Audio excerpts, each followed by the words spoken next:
Hello and welcome. We are so glad that you pushed play. Eddie and I are very excited that this is the first episode of 2025. And, you know, Ed, we had recorded an episode last week because today is January 16th. Yep. We had recorded an episode last week kicking off the year, and we had a lot of fun in that episode. We were laughing. We had this long segment where we were talking about the weather. It was before the winds really picked up. And to our listeners, as you know, we are located here in Southern California, just a mere 30-ish, not even 30 miles away from where the horrific, historically worst fires that we've ever had here in California occurred just like not even 24 hours after we had recorded that podcast. So erring on the side of just compassion, we felt like it was not an appropriate episode at the time to release. So we sat on it for a little bit. We both listened to it and we're like, you know, it's just, we need to put it on the shelf for a little bit. So I mean, I don't think there was anything offensive in it. It was supposed to release literally the second day that the fires were occurring. And currently right now, the fires here in Southern California are still not contained. They're not fully contained, I should say. And we are still checking in frequently with our friends over in Western North Carolina as many people are still trying to put their lives back together. So was just on the phone last week, or texting last week with friends Jason McDougall and Brandon Thrower, and just hearing about how people are still living in tents and how Camp Greer is still, you know, stepping up, and they are continuing to do once a week meals for the community. It's really amazing the work they're still doing over there. So, you know, we love our community. We love you, our listener, and we've missed you. We've missed you for the past couple of weeks. Yes, we have. And, you know, there's a lot going on in the world right now. And so I think that's just a great place to start this podcast is just we see you, and, you know, we're aware of everything globally that is going on. And we just want to start off by saying that we are grateful that you're here and we care about you. And as always, we are just rooting for whatever it is that you are working toward, and also just the season that you're walking through right now. We always hope that each day that you step out of bed, that it's going to be a strong day. And I'll tell you what, Ed, even though it's January 16th, you know, we didn't get to do that Happy New Year episode, but we have been keeping up with the community in multiple ways and hearing about all the things people are preparing for. There have been some big lotteries released where people know what races they'll be doing. There's the UTMB lottery was announced, you know, in December. There was the Hard Rock in the Western States. I'm bummed I did not get in any of them. I'm really upset. I don't know what I'm going to do with my 2025. So to all of our runners who have just started running and who are envisioning the race that they're training for, I know this is also a time of foundation laying, and that's where I'm at. Mm-hmm. That's where I'm at. I know. I'm releasing a newsletter today. If you are not in my newsletter, make sure that you click the link in the show notes and you sign up and join the 10,000 plus readers who get that on a weekly basis. I've had a 2-try start to my newsletter, Ed.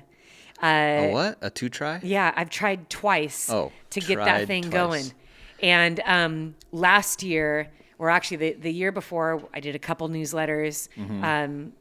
We have an awesome list of people that were waiting to hear from me. And we started on a lot of projects and decided, hey, why not hire somebody to help us with the newsletter? That actually turned into a massive catastrophe. And it ended up just, I'm just going to say it. We chose to work with somebody that was very slimy and did zero work for us, but did take a few $1,000s from us. And I'm not going to say names or anything, but it was it was hard because it was part of last year's. There was a lot of business type stuff that happened like that to us last year. And we're like, all right, we're learning the lessons, growing a business, trying to build anything. And I'm sure a lot of listeners can identify with this. It doesn't have to be in that particular example, but it's such a blessing when you can find good people to work with. Yep. People that align with your mission and your purpose and the goal that you're setting out to do. It really is a joy. And we do have a lot of amazing people that we get to work with, and we're very grateful for that. But we are not perfect, and sometimes we don't make the best choices, and sometimes we get tricked, but we are okay. So that's why the newsletter was kind of put on hold last year. And I told Eddie, I love writing. And right now I am taking a break from Instagram and Facebook. And really I'm putting so much focus each and every day on several different new projects that I'm working on. Some of them are old and I'm just trying to give a little more time to them. But one of the things that I have loved has been crafting this newsletter, which I'm kind of playing around with the names. But right now it's called The Letters. The Letters. Okay. And the goal is that you open it up and the first paragraph is always about you. And it could be a bit of encouragement, it could be a fun fact, a bit of advice. It's something where if that's all that you have time to read is the first paragraph, that first little tiny article, awesome. I hope it's a takeaway for you. And then it's filled with other bits. But it comes out once a week, and I'm really excited about it and just grateful that I can have. It's like I always look at newsletters as like a quiet space. I sit down at my desk and just open up a blank page and I just write. And then I just, craft it, piece it together, and hope that wherever it lands, whatever eyes read it, that they find something good in it. So. Whenever I see you throw on the glasses, I know not to interrupt. I'm like, all right, she's in newsletter land right there. I'm in writing mode. Yeah, yep. Gotta get those blue blockers on. Those blue blockers. Yeah, do you ever wear those? Well, I know I got them blockers? for the kids. Well, not necessarily the exact blue blockers, but those are like the giant, wrap around black face sunglasses. masks. Yeah, but the blue lens that blocks out the harmful blue rays. Yeah, I don't wear those. Yeah, I got those for the kids as soon as it was just everything was online. I was like, how about we wear these? And yeah, so my reading glasses actually have a layer of that in there where it helps protect the eyes. But yeah, nice. You know that well. There has been a lot more sitting down at the computer and writing at the kickoff of this year than ever before. But Eddie, I want to get back to our listeners right now because as we know, we do get a lot of listeners that push play while they're in activity, and whether they're sewing or doing the dishes. Shout out to our youth, by the way. Happy New Year to you kids. I know, Eddie, when I was a kid and a new year started, I had to find out what day of the week my birthday was. So kids, make sure you do that.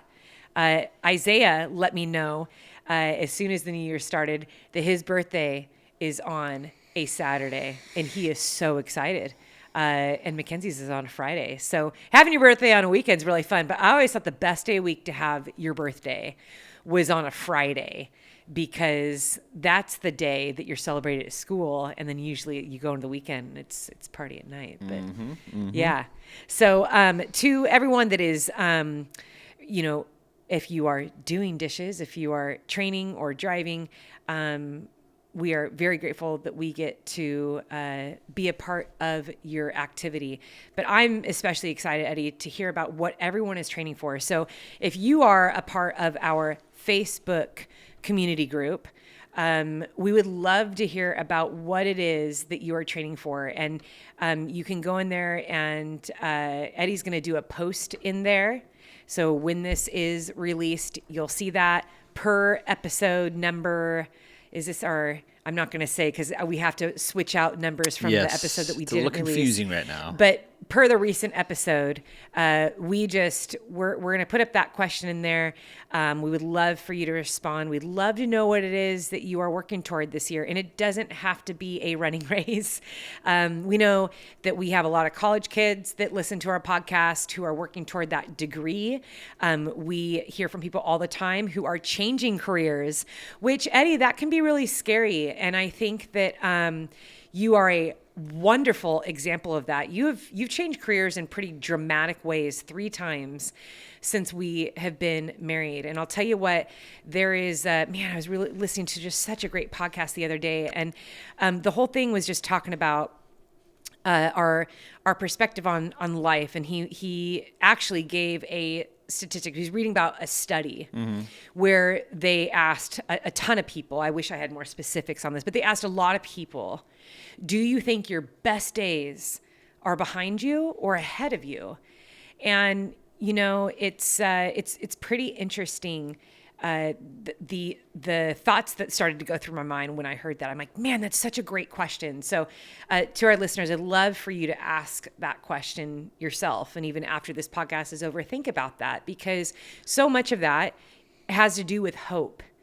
And hope is actually what draws us forward. It's what keeps us reaching toward our dreams. It's where curiosity and wonder and courage is actually built up in that, because it's like, man, I want to hope my best days are ahead of me, right? Mm-hmm. I know for me, I do feel like it's kind of like a natural part of the way that I think. I naturally think that way. I naturally think like, what else can I do?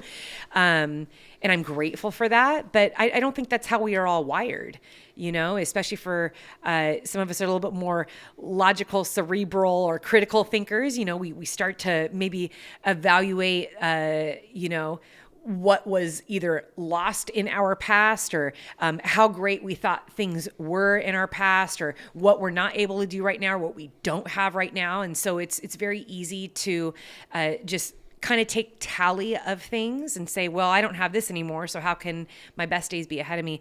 But I always like to look at it in this way, as someone who has known loss greatly in many areas of my life. I'm not just talking about like people, but it's like I've known loss in so many other areas, that it's like we get to create and go after those things that we are dreaming about, that we're curious about, that we're passionate about, if we so choose.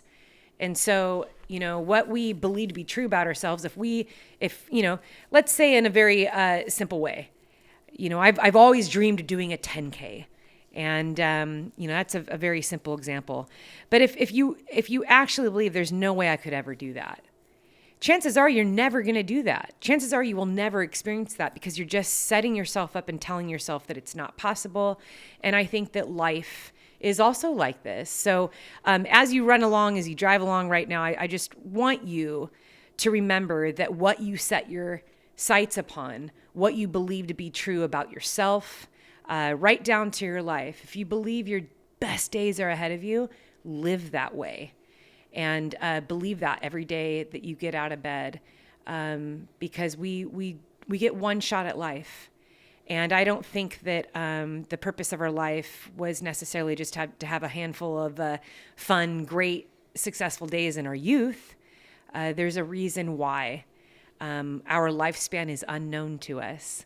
And so every day that you get out of bed, you kind of get a chance to discover whether or not there's something new right around the corner. And I think that's so exciting. I was just thinking about that question, and instantly I'm thinking, no, the best days were behind me. So I wake up and my back hurts, I didn't sleep well, my neck hurts. I'm like, yeah, I'd rather go back 10 years ago and this didn't happen. And right. I was good. Right. Where you could be eating like Taco Bell and Jack in the Box and just go rip out a 90-minute soccer game at top speed and energy. I can eat like 50 licorice and then be good. Yeah. Anyways.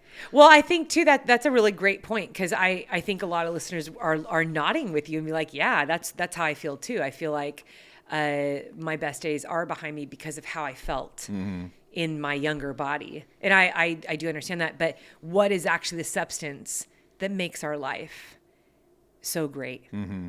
And when we really dig into it, does it have to do with how our joints feel, the elasticity of our skin?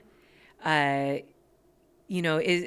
that really what makes the substance of our life so meaningful and significant? Yeah. And so, I like to lean into the fact that, Eddie and I talk about this all the time because, when we sit down to do business work, there's always that discussion, especially when we go into our financials. You start to think, okay, what are we saving? What are we preparing for your future? All those things. And at some point I usually bring up, well, I don't ever want to retire. That's never been a goal of mine. And there's nothing wrong with retirement at all. This is not a diss on retiring, but I think the excitement that I get about what are the possibilities in life? What more can we discover about ourselves? What else can we create? What else can we try? What else can we see? What else can we do? Who else can we meet? I think that's living a full and meaningful life. It isn't always, I know that my body isn't always going to feel good, Mm-hmm. but the substance of our life, of what really makes our life great, there's a lot of good ahead. Yeah. I was actually thinking this morning or maybe yesterday. I don't know why. Sometimes when you're just like driving and things like pop in your head. Oh yeah. And the things that pop into your head, Ed, yes, it's like a circus. So random. But I was thinking back to like when I was like in third grade, second grade, third grade. Today you were thinking this? Yeah, either this morning or yesterday. I can't remember. But I was thinking as I was driving. Do tell. I was thinking like, man, remember like in second grade and third grade when you're like, you open your textbook and it's about like geography or, I can't remember, like health class or something, right, when you're learning about like the government and the city and, different jobs that people have. And all the pictures are always like, the crossing guard with this big smile and like, and then it's like the construction worker over there is doing stuff on the side of the road and he just like stops and waves to the kids or, there's like these pictures that it's like everything's just like so amazing. And you're like in second grade and you're like, man, life is just like so like awesome. Like, you got this whole life ahead of you. You can choose whatever job you want to be. Like this person chose a crossing guard. I'm going to be an astronaut. Like you just have these huge like goals because you don't really know like limitation. You don't know anything that like I could do whatever I want. Like everybody's happy. Like, but then you get older and you realize construction workers aren't like that. They're not like stopping and waving to you as you're like in the car, and it's just like, and the older you get, you're just like, that's probably not going to pay the bills if I become a crossing guard for my whole life. Or, like reality starts to set in. You're like, man, I wish I was like in second grade, like for my whole life and just had this like, right. I don't know why I thought of all of that. Childlike perspective. Yeah, there's something to be said about that. Yeah. I mean, to look at things through the lens of a child. I mean, we hear this so often, right? I remember I used to say in lightheartedness to my private coaching clients when they were training for trail races, I would say, if you get afraid of the downhills, I just want you to approach them like a child. Like just throw your arms out and head down that hill. Yeah.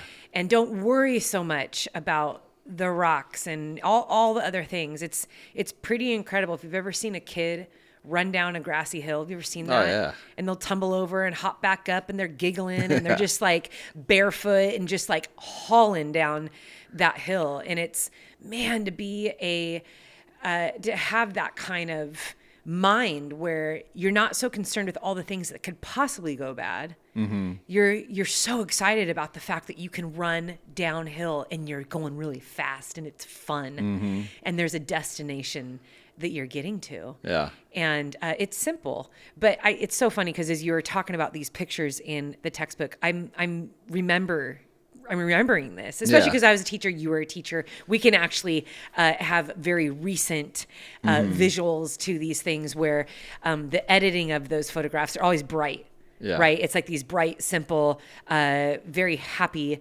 moments that are captured to describe the world around us. And I agree with you. Life was very simple when we were children. Yeah. And I'm just thinking too, it's- like, the mayor comes to your elementary school and everybody just loves the mayor, like you just think he's like, wow, he's in charge of the city. How cool is that? Like, but then the older you get, you're like, half the people that voted for him, like they love him, but the other half hate him. Like he's a, it's like he just, whatever. It's just like when you're a kid, you don't see any of that. And it's like, there's a beauty to that. This episode is brought to you by Manuka Honey. Are you looking for something simple and delicious to add to your wellness routine? Are you a honey fan like me? I love honey. One of my favorite things is a peanut butter and honey sandwich, in addition to any type of tea. I love to add honey. Now, you have to try Manuka Honey. It is on its own level. It's rich, creamy, and the most delicious honey you've ever had. Manuka Honey contains powerful nutrients to support immunity and gut health. See, the bees collect the nectar from the Manuka tree in New Zealand, and the nectar is packed with bioactives, and the honey that is produced has 3 times more antioxidants and prebiotics than your average honey. And a special antibacterial compound called MGO also comes from the nectar of the tea tree. Manuka third-party tests every single harvest for MGO and makes these results available through their QR system. It's a game changer. And now it's easier than ever to try Manuka Honey. Head to manukora.com/Sally to get $25 off the starter kit, which comes with an MGO 850 plus a Manuka honey jar, 5 honey travel sticks, a wooden spoon, and a guidebook. That's manukora.com/SALLY. Anyways, Yeah. those are my thoughts that I drove. No, I think that's really good because here's the thing. I was actually talking about my interest and desire to know what's our community working toward. And, I really love to hear goals in every area of life. Yeah. Many of us are starting off the new year. I mean, it's very common that people are going to have a diet goal. They're going to, have a better sleep or better recovery goal. I'm always interested to hear very specific goals. And it could be something that you are wanting to do in your family. Maybe you're parents of several children, and the idea of sitting down for dinner every single night is almost impossible because all your kids are in sports and they're a part of different clubs and social activities. And it's like you're like passing ships in the night. And so your goal this year is once a week, we're sitting around the table as a family, I think those are great goals because you're pouring value into your relationships. And, but I think that your life path, your career path, Eddie, is very interesting because you have had 3 very solid careers in polar opposite industries or organizations. I mean, it's not like you were a professional soccer player and then you became a professional soccer coach, or then you became a high school soccer coach. It was, you went from elementary school teacher to worship leader and youth pastor to now you are running a business that has 10 different arms to it, and you're taking care of finance and contracts and doing business calls, and you're managing at any given time 10 different contractors. And You didn't go to school for any of that. And I know when we first started this podcast, you were just dragging your heels, and you're absolutely not. I'm not going to be on that podcast. Like, I'll produce it for you. It's great. But I think that, this is a really good story for our listeners to hear, because in every career transition that you had, it absolutely took a certain amount of faith and trust and hope. You had to kind of believe to a degree, or it was courage, because you knew you were making these changes and not knowing how they were going to turn out. And I know as a husband and a very proud father who loved to provide for his family, those were not easy to do. And I don't know if you want to give a little bit insight or encouragement of what that was like for you, because I'd say the first big thing that you did was you landed a great job as a teacher. You got your master's degree. We were only married a year. And you had this 5th grade position. You were working with our good friend Kendra Higgins, who is my teammate at Biola University on the soccer team. Really good friends, with Tommy. Like, it was just like this perfect situation. We're all newly married, and you get the job that you had gone to school for. You invested in that position. It took us a long time to pay off that master's degree. You knew that by having a master's degree, you'd be more valuable as a teacher. You were planning ahead, knowing I want to have a family, and so I need to get the better pay, and master teachers get the better pay. You loved youth and you loved coaching, and so you were coaching soccer at that time too. And then after a year, you decided to uproot and move across the country into a position you'd never done before. Yeah, we were kind of talking about this today, where, you, as a person over the years, you evolve, right? You change your passions, and you change,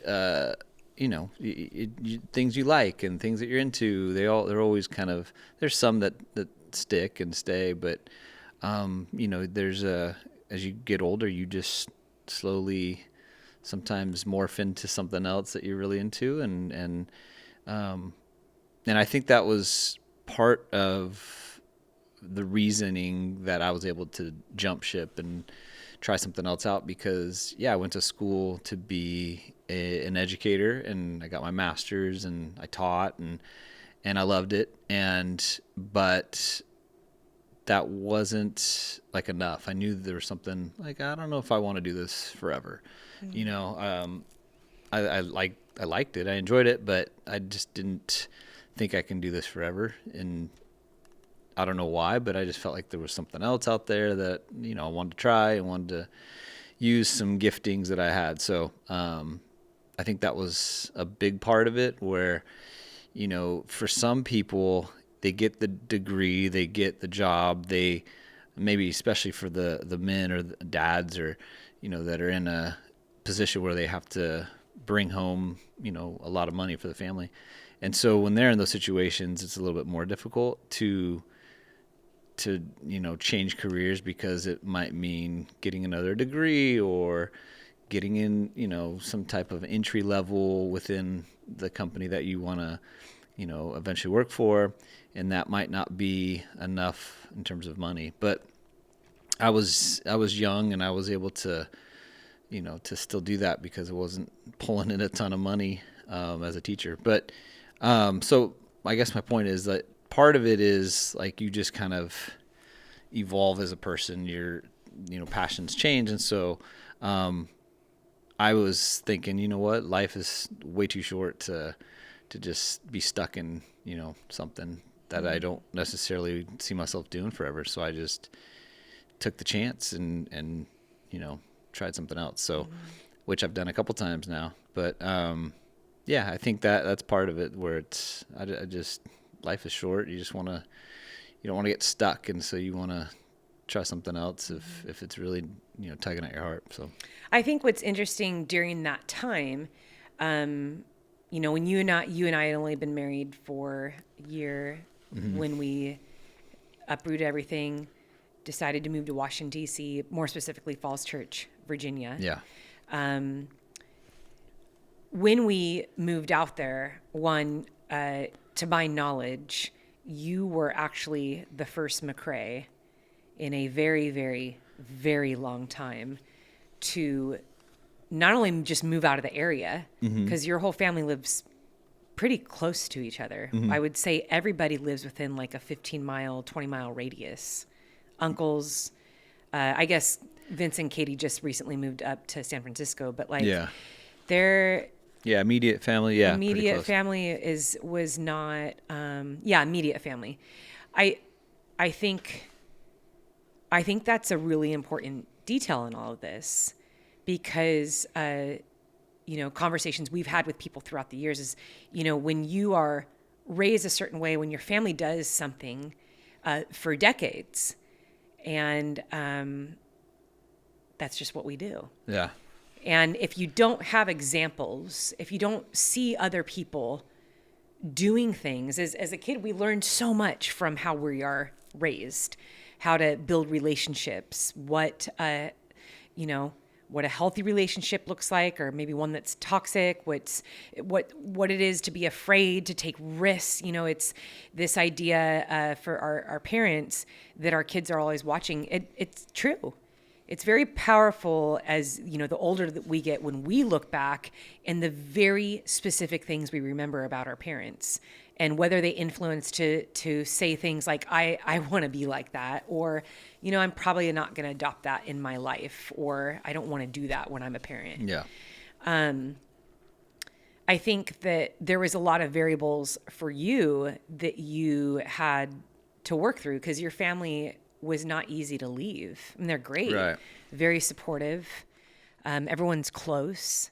You have a good relationship with your immediate, your parents and siblings, and then of course your grandma is still around, aunts and uncles, cousins, and so here we are, just starting off in our life, brand new married. You had gotten your master's degree, you got this job, and then it was just like, hey guys, we're gonna move across country. And I think that I was personally blown away by that, because I knew, very quickly after meeting you, how different you and I are on that level. We come from different backgrounds, different families, how we do life, how you and I make decisions, our perspectives on the world. I mean, it is as far as like, you're more thoughtful and a little bit more patient, make decisions. I fly by the seat of my pants. And I think that was a pretty courageous move. Now, granted, we often talk about life in seasons and in stages, and, we didn't have any kids. And I think that was one of the vital conversations that we did have, because when you're young, and we got married when we were 23, we were very aware of our youth, and we discussed that if ever there is a time to do something crazy like this, now is the time, because once you're raising children, one thing that we do know is important is like, you do want to give them consistency. You do want them to, have some friends and be able to go to the same school for a while, get a foundation and all of that. Now, I know not everyone gets to grow up that way. I know I moved a lot when I was little. We think of our families who are military families that move around all the time. But that's just one of the hopes that you have is I'd love to plant down somewhere. I'd love to plant down and raise a family. And I think that, from our point of view is like, let's just try this. This sounds crazy. It's an opportunity. And when we arrived out there, your goal was just, I'm going to try out, being a youth pastor. And we didn't really have a lot of income. And so we were living in the extra bedroom of the pastor and his wife and their 2 little kids. And it was just like, some days we were like, what did we do? I had been a freshman English teacher for 3.5 years. I loved it. I was a soccer coach. I had really built up great relationships with the kids at the high school. And I cried all the time. I mean, I really felt remorse of what did I leave behind? Like, I loved my job. I loved coaching soccer. I loved pouring in to youth, especially like the high school, that critical age where you can just love and encourage these kids. And I really felt like I was doing good work. Yeah. And then I started working for a paper company. Yeah. And yes, it literally was like The Office. That was, I mean, to a T, Yeah. what it was like working there. It felt like I was stuck in 1988. What Office character do you think you were? Pam. You were Pam. 100%. Why? I think just because I think Pam is a great character on that show where you can feel her restlessness. Yeah. And she changes position even right down to her seat several times throughout all the seasons. Yeah. You know, she's the secretary, and then she's selling paper, and then she's like this made up position that she's come up with, and then she has 2 kids, and you know, and she goes away to school. She's trying to figure out, should I be an artist? That was something I always wanted to do. And Jim's like, yes, go for it. That's like one of my favorite seasons. I'm like, that's so you. I'm like, Eddie's Jim and I'm Pam. Like, we are similar to Jim and Pam. Oh You're my right, gosh. Yeah, 100%. The more you say that. Yeah. Jim's great. He's my favorite, but he reminds me a lot of you. But I think that, you know, we moved out there, and I don't want to give this picture of we moved out to DC and it was like, we were stoked. It was fun. It was like, it wasn't fun. You know, we went from having like our own place the first time we got our own apartment in Huntington Beach, and we were like, you know, we would drive together to school. Do you remember this? Yeah, like yeah. it was so we just had this awesome schedule, and like all of our college friends that are all getting married at the same time too. And, you know, we'd hang out a lot with them. We'd see your family a lot. I mean, we were, you know, I was always running down at the beach. I mean, we just had like, it was a really cool schedule. Yeah, it was. And we were doing some really cool work. So when we moved out to DC, those first few months were very, very challenging. And we had actually built up a savings account when we moved out there, and we went through it pretty quick because I was like, Eddie, you're not getting paid. Yeah. And so then we had bills. We had to pay off that master's degree, and I had some bills to pay off too, some credit card debt. And I was like, all right, I'll just get kind of whatever is available. So I started working at this paper company, and I was like so unhappy there. I was like, I had no idea what I was doing. You know, I learned like CMYK and different like sizes and weights of paper, and I'm trying to sell this stuff. And it was sitting in a cubicle was, I couldn't think of a worse position for me. And I was pretty miserable. And then I remember you got a call randomly from a teacher, because you're like, you know what, I'll start substituting, and I can pick up day rate, which was great. I mean, it was, you know, at that time, you know, $125 a day was like a lot of money. And but that principal wanted you on the staff full time. And I remember you saying to me, no, that's not why I came out here. Yeah. I am not going to take that position. And, you know, still being newly married, I was trying to understand how to communicate best with you. And I remember being furious inside when you told me that. And I immediately laced up my tennis shoes, and I kept telling myself, Sally, hold your tongue. Like, don't, like, let him work through it. And I went on a long run, and that was really good for me, because I think by the next day, you had a change of heart, and I didn't say much at all. And I thought, wow, that's really powerful. So you ended up taking that job as a 4th grade teacher. Yep. And that turned out to be the biggest blessing. In fact, that 4th grade position and the friendships that you made. So you were like in this cohort with all the other 4th grade teachers, and 2 of them were like grandmas to us. They were the sweetest women, and they would give you a lot of their lesson plans, and and they ended up throwing a baby shower for me. But they were also the ones that encouraged you to tell me to call the doctor when everything went sideways with my labor. And I feel like they were a very important part in why Mackenzie is here today. Yeah. So it's interesting. We go through life, and We get excited. We work very hard for things. I think of all the schooling that you went through to become mastered elementary ed, all the money that you put into that. And I think a lot of our listeners can understand this. What does it feel like when you give so much energy and time, when you dream about achieving a goal?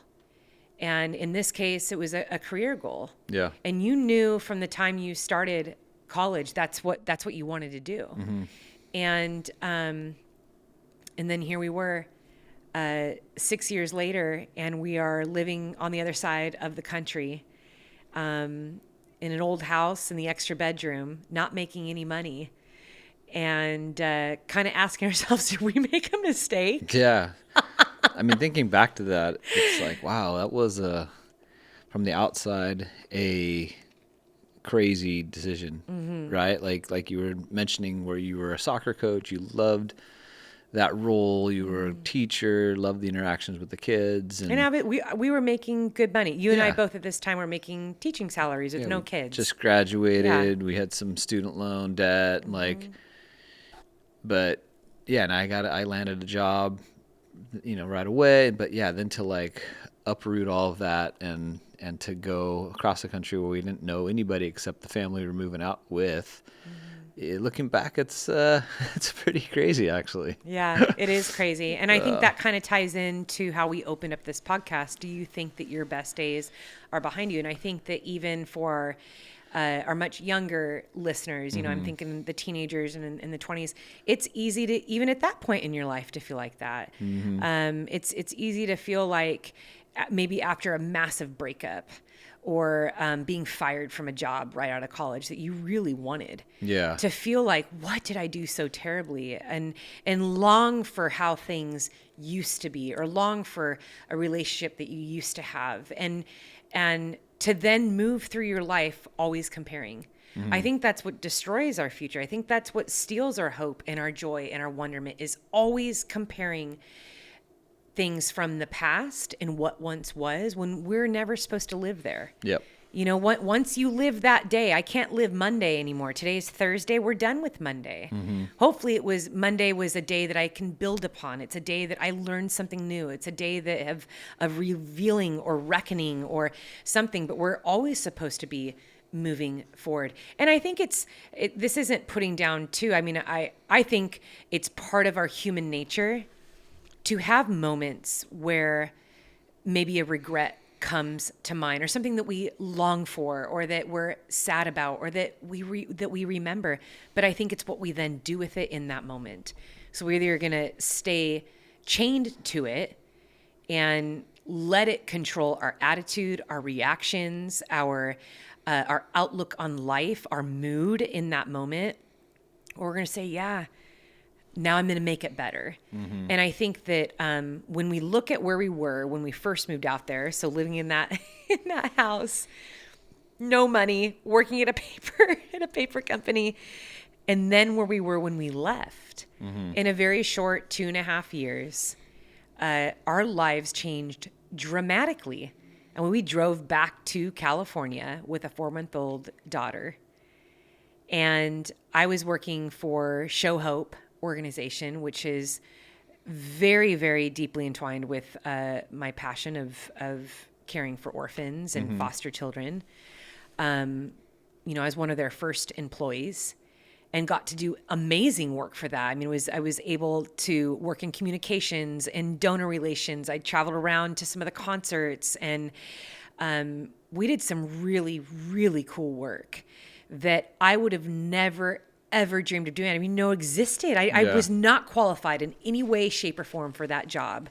I was literally plucked out while at Trader Joe's because I decided to strike up a conversation with a stranger.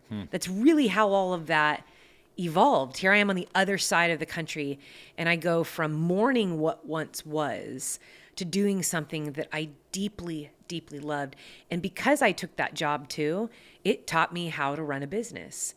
It taught me how to be sufficient in everything from website creation to content to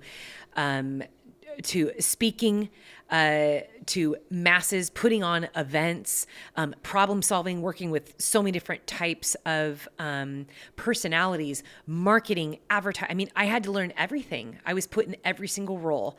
I remember at one point, Scott and I being at a concert, because Stephen Curtis Chapman went on this like 70 city tour. And I remember standing at one of the booths because it was my job to organize volunteers all over the nation. And being at the booth, and someone, one of the showgoers had gone up there, and they thought we had a staff of 50. And I laughed. I was like, it's 2 people. It's me and Scott. And, and Stephen is the founder. And I think that, I look back on that and it's like, wow, we could have taken some pretty significantly hard moments in that first year and looked at each other and been like, let's go back. I bet I could have found a job again at the same school. I bet there would have been made room for me or something that I could have done to go back. Yeah. And I'm sure that you very quickly could have found a job as well. And we could have said, hey, we count our losses. We tried, it didn't work out. That wasn't great. Didn't feel good, missed home. Like, it would have been very easy to do that. And I think we always kind of lean on that too. I think when we moved to Bend, we said that. We're like, nothing's forever. It doesn't have to be forever. We're not shackled to these things that we're trying. And I think that's one of the biggest fears that people have when they think of trying something that sounds hard, when they think of trying something that feels too scary or they're giving up too much. They think of it in the forever sense, that if I fail or if it doesn't work out, that I'm ruined forever. And it's just, that's not how it is. You're going to learn, you're going to grow, but you also might fail in the original goal, only to discover that you're there for a better reason, only to discover that there is a greater purpose for you to be there. See, the truth is, we made some of the best relationships and friendships and learned some of the best life lessons. I mean, at full speed. Like, we matured very much by moving out there. And what that set us up for moving on through our marriage and through big life choices and changes, we had so much confidence because we're like, dude, we went through everything out in Washington, D.C. Like, you name it, we went through it. There was a lot of hard moments, and a lot of it came down to relationships and friendships and working through different things. And man, I think I will always look back with fondness and so much gratefulness that we did that, because the truth is, it wasn't smooth sailing. It was not a smooth path. It was there was some very real moments where we're like, wow, we're away from home. Yeah. We have nobody out here. We have no family, none of our best friends, and we were forced to figure a lot of things out on our own. This episode is brought to you by Lumen. Lumen is the world's first handheld metabolic coach. It's a device that measures your metabolism through your breath. And on the app, it lets you know if you're burning fat or carbs and gives you tailored guidance to improve your nutrition, workouts, sleep, and even stress. All you have to do is breathe into your Lumen first thing in the morning, and you'll know what's going on with your metabolism, whether you're burning mostly fats or carbs. Then Lumen gives you a personalized nutrition plan for that day based on your measurements. You can also breathe into it before and after workouts and meals, so you know exactly what's going on in your body in real time. And Lumen will give you tips to keep you on top of your health game. Now, one of the things that I really love about this is that it can also track your cycle as well as the onset of menopause and adjust your recommendations to keep your metabolism healthy through hormonal shifts. So if you want to take the next step in improving your health, go to lumen.me/Sally to get 15% off your Lumen. That is LUMEN.me/Sally for 15% off your purchase. Thank you, Lumen, for sponsoring this episode. Some good times. Some good times. Good times. Good times, Ed. Well, I'm proud of you. I just really wanted to highlight that because I know you did it again in 2021. I remember sitting in our couch, sitting in our living room in Bend in 2021, and you were shaking your head as I was asking you one more time. Friends, I asked Eddie for was like, 7 nope. years. 7 years. I asked him to take a chance and figure out a way that we could build something together. And it didn't make sense. And that's okay. Sometimes it's not the right season. Sometimes we don't have I didn't have all the pieces, I didn't always have the right pieces, when I brought the idea to you to convince you and to make it make sense. That's always what it was. You're like, make it make sense, because gratefully, I've always been very grateful for Eddie in this, but Eddie's always had the job. I haven't. Has always had the job that has given us dental care and health care and a 401k and a steady income and insurance. I've always been on the other side where I'm going to try this. I'm going to build this. I'm going to create this. and it, it has stressed him out at times. But yeah, it took a long time to convince you that, hey, I think we can, we can do this together. So that was massive, because we moved from Bend back to Huntington, and we moved back here, and you had zero job. And it was you and me sitting next. I mean, I'd love to. We got to take a screenshot picture and put it up on our YouTube for people that are watching, of what our setup looked like in those first episodes, because I'm giggling thinking about, we had this ganky little desk, and we both had our laptops next to each other. We had no lighting. We were using the camera on our laptop. And Eddie's telling me, I am not going to be doing this on a consistent basis, just so you know.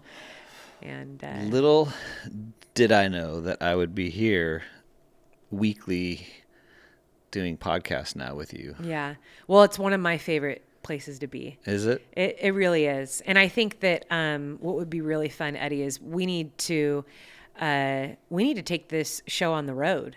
Ooh. It would be really fun to do some live ones, because what I always like is the Q&A that comes in. Yeah. I know you house on a daily basis quite a few questions, but we've got some incredible questions that come in, and is always some of our favorite ones. They don't necessarily always do with running and training and things like that, but we got some questions of substance. So I think that's something for us to look forward to. But to our listeners who are still running along, make sure you take in some electrolytes, make sure you take in some calories. And for those of you that are folding laundry or just driving along, I just want you to store this question away for yourself. And whether you're going to take it and put it on a Post-it, or speak it into your notes on your phone, or my personal favorite, write it down, the written word, into a journal, and just ask yourself, it's just for you. The answer is for you. Are your best days behind you, or are they ahead of you? And if you believe with your whole heart that they are behind you, what would need to happen in order for them to be ahead of you? And I think that at the very minimum, more often than not, people will always say that it's finances, right? And it's how they feel physically that keep them from having that optimism, from having that hope, from believing that there's something to look forward to ahead. Well, we are rooting for you in that, and Eddie and I have a lot of real raw stories that we can relate to with you in that, because we've had the highest of highs and some pretty low lows. And yes. So we're hoping with you. We're hoping. All right, Sal, shall we move on? Yeah, I know that you have some community. What are they called? You have a few of them. You have Strong Love. You have Strong Mind, Strong Body, Strong Love. You have emails. You have Strava. You have Facebook. I mean, the community is kind of spread out all over the place. Let's do it. Let's do it. First one up is an email from Caleb. Caleb said, "Dear Sally and Eddie, it's been a full year since I started listening to your podcast, and I made tremendous progress.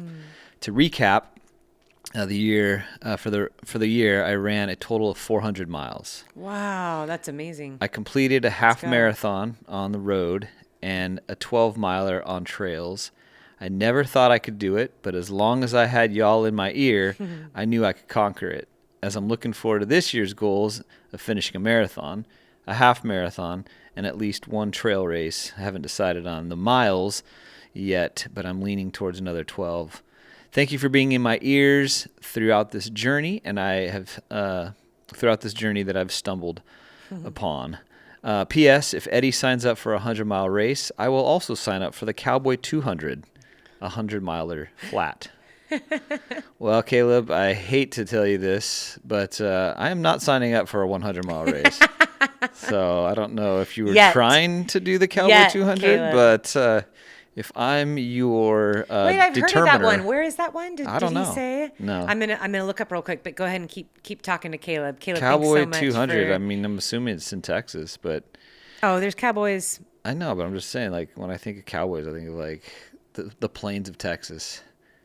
Nebraska. Nebraska. And it's September 13th to 14th. Was that your Nebraskan accent? Because that was it. That Nebraska. was not good. Not good. On the- Actually, it on looks the- like there's two. What? This one says. What was the other one? Texas? Oh no, sorry. I'm just reading. There was another site. Okay, and it looked like I was looking at last year's dates, but this year it's actually September 26th. Okay. In 2024 it was the 13th and the 14th. Okay. But yeah, so Cowboy 200. I'm curious about this one. This is a point-to-point race in Norfolk, Nebraska. Yeah. Norfolk, Virginia. Shout out to that. And it's actually been around for a couple years now. It looks like the top performances are dating back to 2022. So this will be its fourth year. Okay. Semi-new. Yeah, semi-new. It's been around as long as Cocodona. Yeah, And, that's right. But what's interesting is so it's point to point. So the 200-mile race starts in Norfolk, and then the 100-mile it probably starts at the halfway point in Atkinson, Nebraska. I hope I'm saying that right. Probably aren't, but But I will say this is pretty awesome. They have cash prizes. $1,500 first place male, first place female. Maybe I will sign up. Additional $500 if you do a new course record. Oof. That is pretty cool. Pretty cool. All right, Caleb, we appreciate your email. And, dude, good luck on this year's goals of trying to do a marathon, a half marathon, and a trail race. Yeah, that's very exciting. And I will keep you posted, friends, if Eddie ever decides to sign up for a 100. I'm still working on him for a trail race. I'll just tell you right now, any friends. distance, a trail race of any distance. I'll tell you right now, friends, it won't happen. No hundreds in my future. Well, All right, moving on. we'll never say We have never. Teresa. Oh my gosh, this last name. Teresa Pirchak. Okay, Okay, should I pull it up too?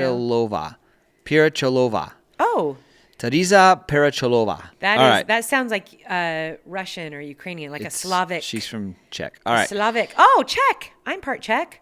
This is actually from the Facebook group. She says, "Hi guys." She has a cool picture, by the way. "I finished this past weekend a race, 24 hours in the mountains. The conditions were very wintry, icy, near to snowstorm sometimes. But the reason I'm posting this is that having some sort of spikes was absolutely necessary. I had chain spikes, but running in those for 70 to 80K is not something my feet were happy with. So my question is, which spike shoes do you have, and what is your experience? Thanks, and hi from the Czech Republic." I wanted to shout out Teresa because she is in some solid snow with the biggest smile, holding out her two arms with her poles, and she's just having the time of her life. And it's kind of a question, though, she's asking about what spike shoes do you have and what's your experience? I mean, do people run for 70K and like spikes? Is that something that, is that like a thing? That would seem like it would be so painful.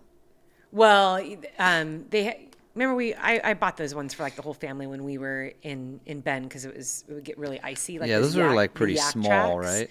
Yeah, micro spikes. So I guess you could do those. And you just slide them over the exterior of your shoe. Yeah. And sometimes that's all you need is just a little bit of contraction. Now crampons, which, you know, if you are up in the mountains and you are actually, you know, doing those are more mountaineering, heavy duty, right? Like big time. Yeah, I mean, you can't be those- running those for. No, and Okay. and typically you're using crampons and riskier, very dangerous, higher elevation.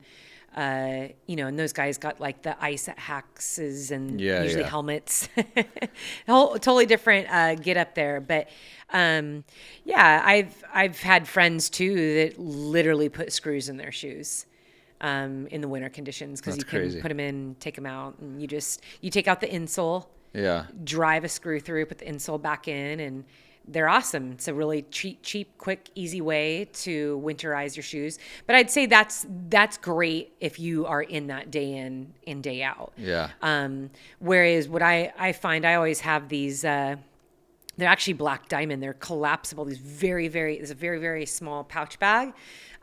Slater Fletcher actually got it. Yeah, for I know me. what you're talking about. Yeah, and those are always in my pack when I'm up in the mountains, just because you just never know. But they're not anything aggressive. But How long do you think you can go running on those until it's like, all right, these hurt? you don't really feel them. I mean, Oh, they're there's that so much small. appreciation for them. Yeah, I mean, they grind in where they need to.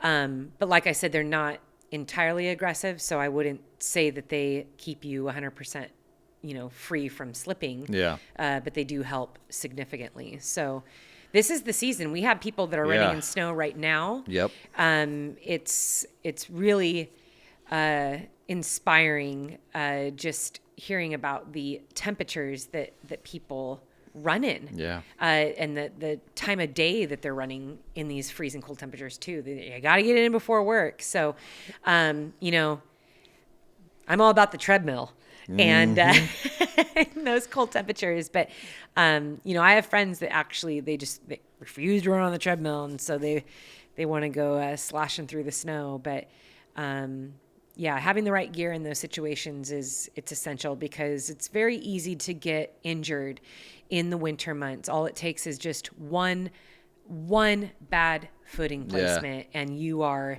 slipping and you're ripping a hamstring. So, you know, we see even some of our nation's professional road and track runners, quite often across social media, you'll see them sharing their workouts on the treadmill. And many of these athletes, if they are hoping to train at altitude and they have snow right now, that's why they do it. They don't want to worry about whether or not they're going to step on black ice, whether or not they're going to have one misstep that's going to completely take them out of their whole entire season of racing. So really it depends on what your goals are, how far away you are from that big race, and really what your workout is. So I feel like, you know, in years past, I would always tell my ultra and trail runners, you know, if it's your long run and there's no workout inside of the long run, have a day and be in the elements. It's very powerful to become a pro at knowing how to battle the elements, because that is part of the mental challenge that we all deal with when weather changes or the terrain slows us down. It's very easy to kind of turn inward and be upset about that. But if you are like, I know how to do this, I've been in this situation multiple times,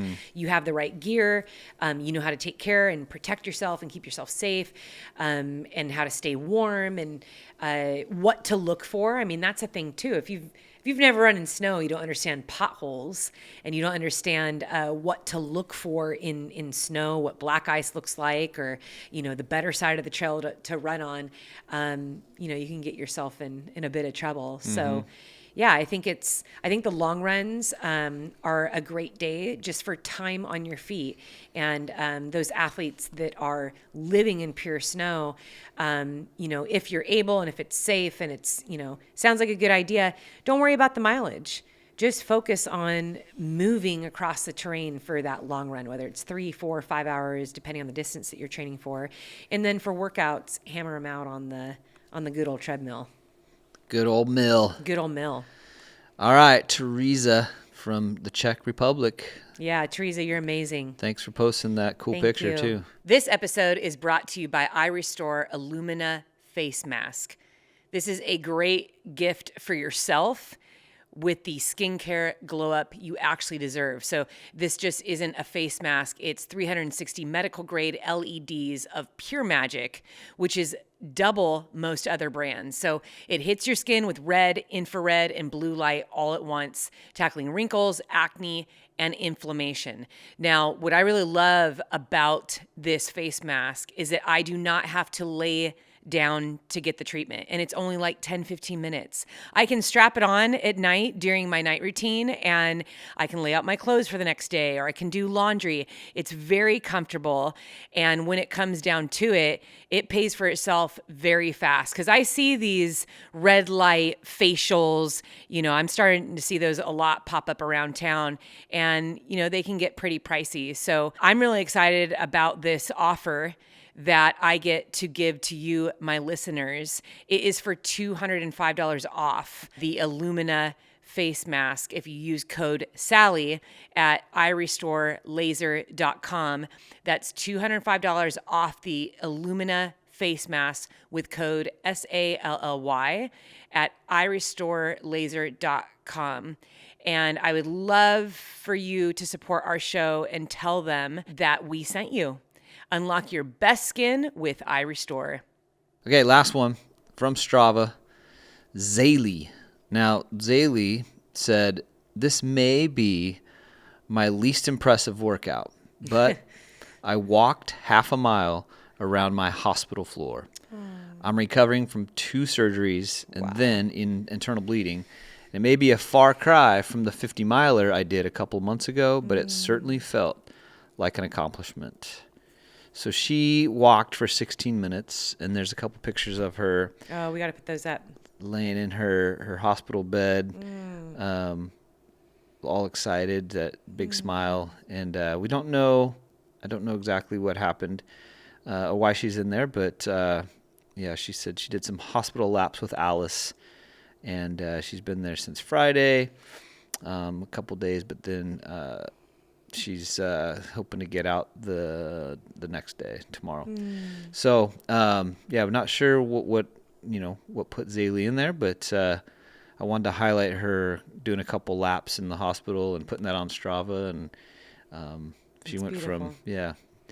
She's getting better. So Zaylee, that's really cool of you to post that, and for all of us to be able to see you, and hopefully you're all better now. Yeah, we are.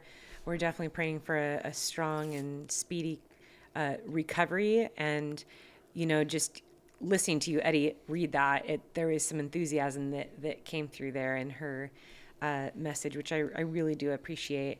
I was just reading an article the other day that talked about how gratitude, having a mindset that immediately turns to gratitude in challenging times, that's got so much power and strength behind it. Yeah. And I was thinking about that because it's easy to read those articles and be like, yeah, I'm going to do that next time, Yeah. But when you're having a bad day, when you're in it, or when you're in it, like in this case, we don't know why Zaylee's in the hospital, but that's not particularly a place where you feel excited,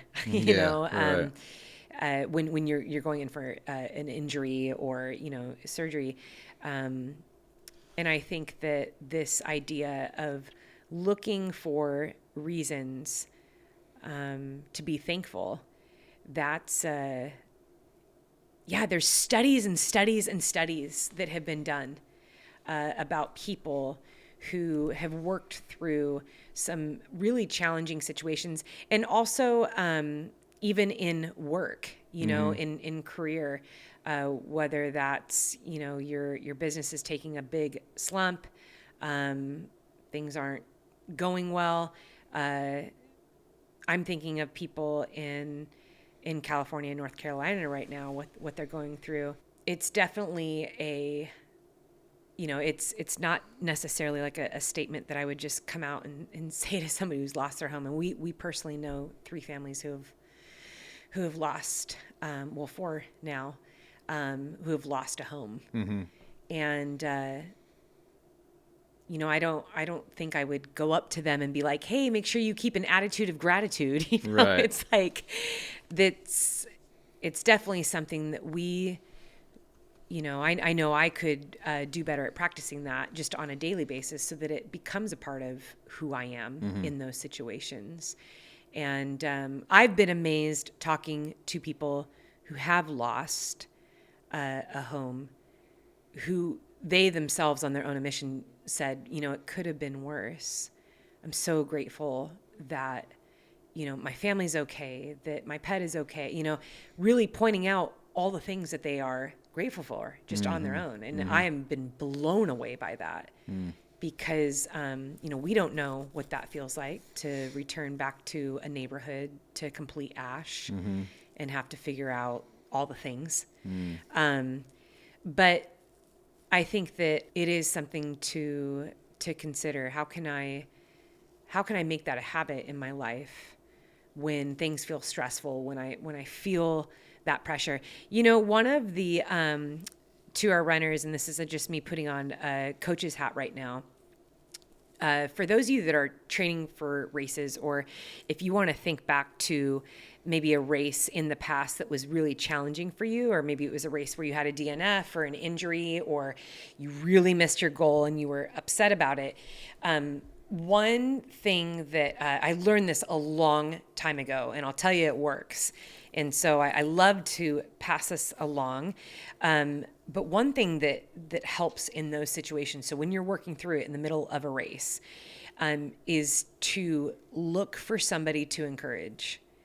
And essentially what we're doing here is we are taking the attention and the focus off of the negativity that's either going through our head about, I really don't like how this race is going, or, oh my gosh, I feel so terrible, or this feels so hard, or I wasn't expecting this.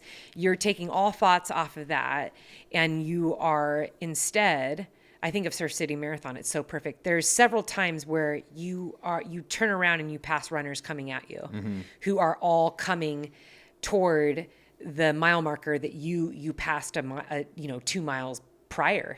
And so you're passing these people working toward it. And race courses that have out and backs like that tend to have a more positive morale because there's something about seeing somebody behind you even, or even ahead of you, because sometimes there's points where you see the leaders, right? You see the elite runners, they're at mile 13 while you're working on 8 or something like that. Or 2, yeah. Yeah, or 2. Is that what it is? I don't know. But there's several times where you hit on that course.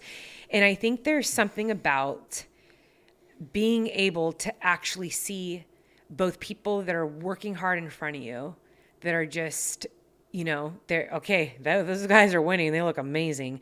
And then you also come across people that are going at a completely different pace than you and are just now covering a distance that you covered, 20 minutes before. And there's something very human and encouraging in that. And I've always loved spectating in those moments when you hear the runners speak to each other. Good job, you guys. And, and both sides are saying, oh, you guys are doing awesome. Good job. Keep it up. And, and then there's bantering too, like when friends see each other, like, come on, catch up to me. Yeah. And what is happening in all of that interaction is eyes outward, thoughts outward onto other people, onto other people's efforts. I'm going to encourage this person. I'm going to see what other people are working toward. I'm also going to see that there are thousands, in Surf City's case, thousands of other people working on the same course that I'm working on. They're moving across. All of us have this goal to get to the finish line. And so I think, apply that, use that as a tool, put that in your race toolbox for any races that you have moving up. I know that some of these trail races, you get really, really spread out, and sometimes you're moving along by yourself for a while. I always like to encourage people, especially if you're brand new to ultra racing, if you can train and race with friends. It's one of the reasons why it's so great. Also, if you're brand new to ultra racing, try and get a crew, try and get a pacer. in those entry years. I mean, now I've been doing the sport for so long. A lot of time it's like hit or miss. If I have any of that, or if Eddie, you can't come to a race, it's like I've been doing this for a long time, but I still very much look forward to seeing volunteers at aid stations, to coming upon another runner, or if it's an out and back, because I know how powerful that is. Yeah. If I start talking to somebody, while I am feeling not great, or I don't like my pace, or whatever it is, that kind of positive interaction is like rocket fuel. And now taking that and applying that to our life, what I have been seeing with these tragedies, both in Hurricane Helene with our friends on the East Coast, and then here in Southern California, is a lot of just everyday people, neighbors, friends, family, strangers, just stepping up. Yeah. We personally have been blown away by it. I mean, our good friends over at the corner market, Suzanne, she on a whim did 2 days straight of collecting and delivering supplies. I mean, it was truckloads, overwhelming truckloads of stuff that went out with it. It was like days into, and that was just one example. Yeah. And it's been really beautiful. And I know that there's a lot of people out there that are always looking when you feel removed from something like this. So like, how can I help? How can I help? And I think it's the same. We can help in the same way that anytime there's a tragedy, whether it's, you have a friend who's lost a loved one, you have a neighbor who is losing their home or is going through divorce. The best thing we can do is just show up and just, how can I help? You tell me how I can help you. And sometimes it is lending a helping hand. Sometimes it is financially. Sometimes it's just listening. Sometimes it's a hug. It's the most human, basic things. Yep. And it's in spite of all of the tragedy, colossal tragedy and deep loss, it has been so beautiful to see so much love and an outpouring of support just within the community. And we actually wanted to bring your attention to, Eddie, because I'm looking at your Choose Strong sweatshirt. We have a lot of Choose Strong and Pass Gap and Berry brand new merchandise. We have a brand new collection that's releasing. The pre-order link is actually going out next week. But I know this is in a couple places. I think it's in my link tree, and it's in my book, and I think in spots on my website. But anything that we profit off of, a percentage of that always goes to charity. Every year, a big portion goes to orphans and foster care.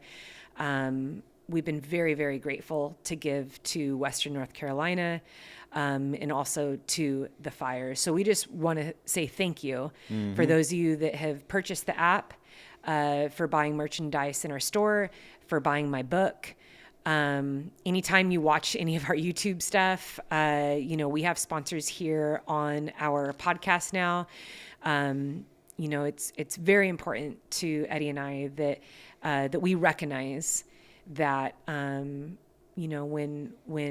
funds come in, that we are then able to give back in these very purposeful, powerful ways. And last year we were able to give more than we've ever given in our life. And we have you, our listeners, to thank for that. So thank you, because of you, you have touched many, many, many lives and children all over the world. Yeah, well, that's a good place to end this bad boy, because I got nothing left over here, Sal. Well, we are going to end in about 2 minutes, because I think one of the things that I want to immediately bring to light is the fact that you are running my Instagram.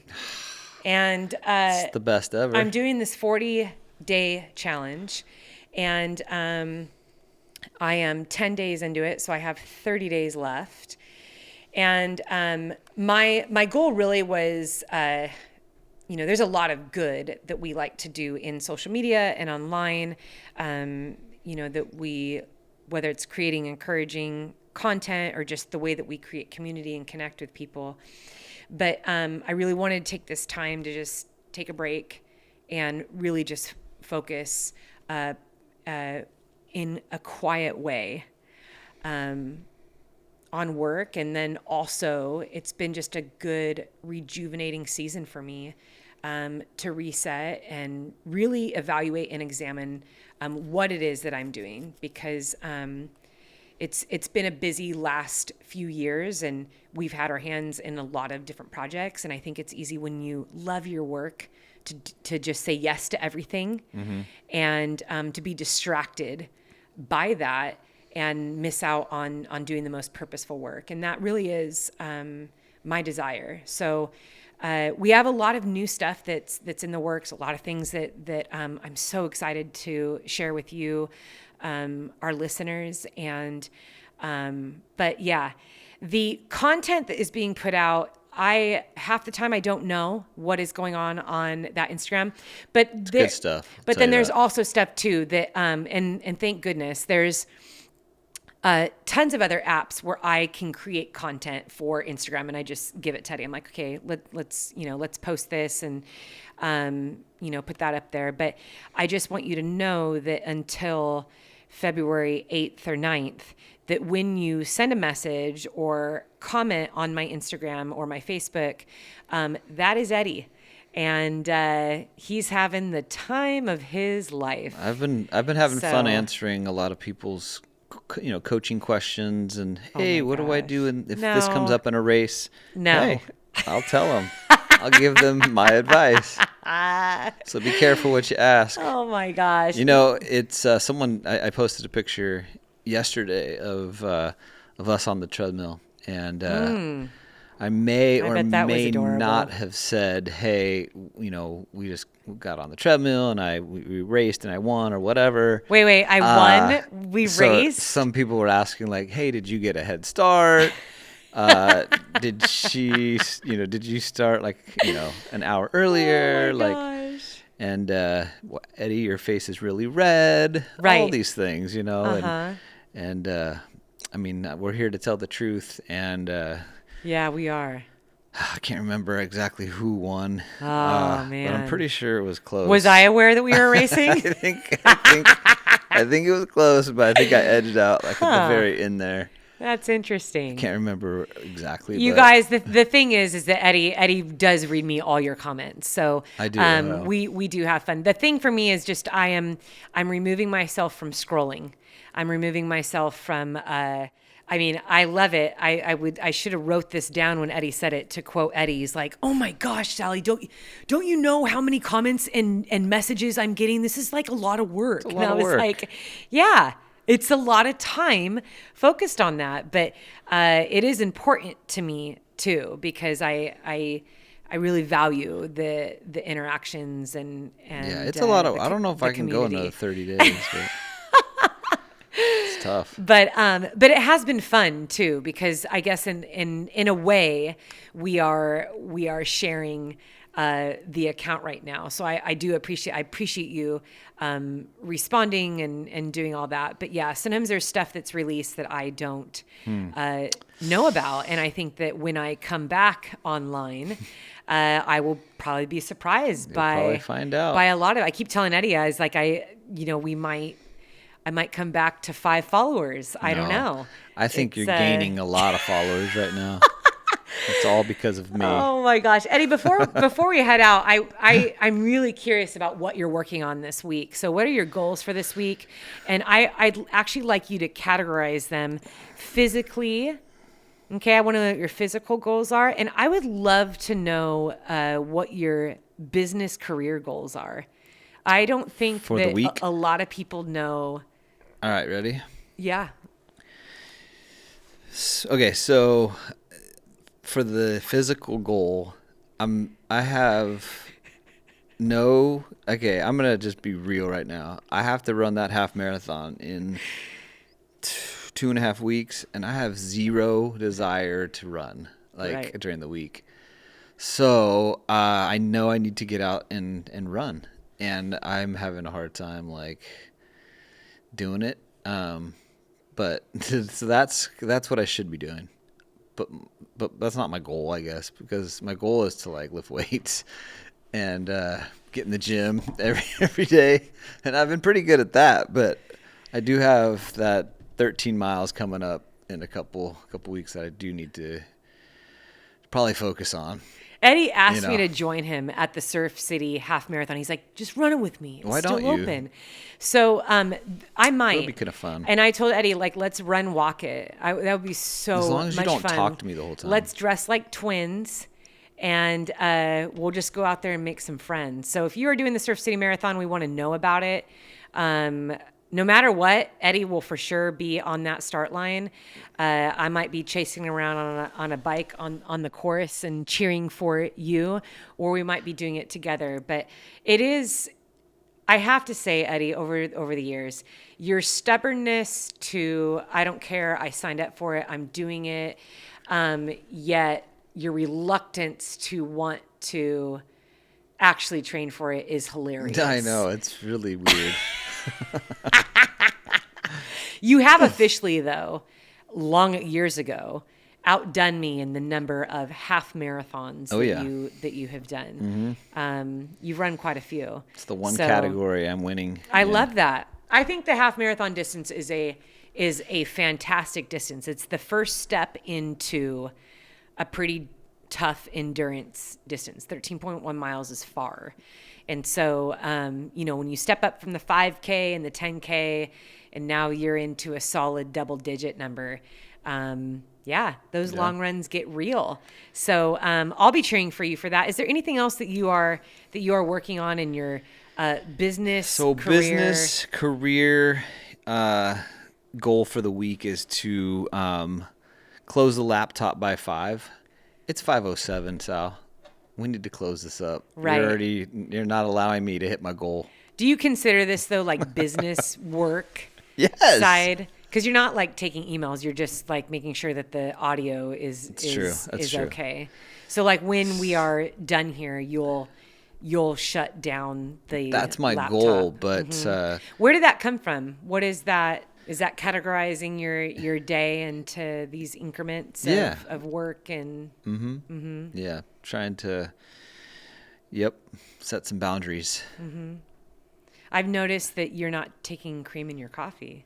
No, it's rare. I've gone 16 days now, all of January. So I go like your morning coffee. Yeah, morning coffee. I'm just going drip coffee.